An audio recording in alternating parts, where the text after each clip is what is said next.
Kanalımızı izleyen herkese selam olsun arkadaşlar. Yine sizlere çok güzel videolar hazırladık. Can Yaman ve Demet Özdemir Erkenci Kuş dizisinde başrollarda çekilmiş ve herkesi kendilerine hayran bırakmıştılar.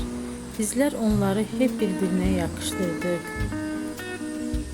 Arkadaşlar sizlere hep yeni videolar sunmaktayım. Umarım videolarımı beğenip kanalımıza abone olup bol bol yorum yazarsınız. Sona kadar izlemeyi unutmayın arkadaşlar.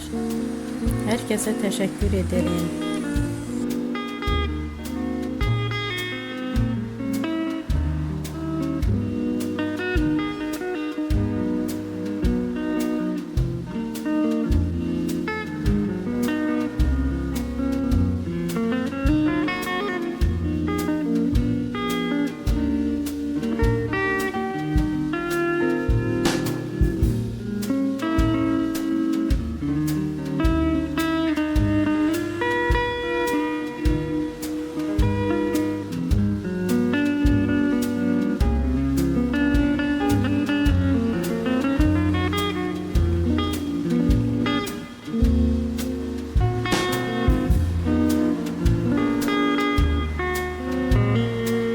Thank you.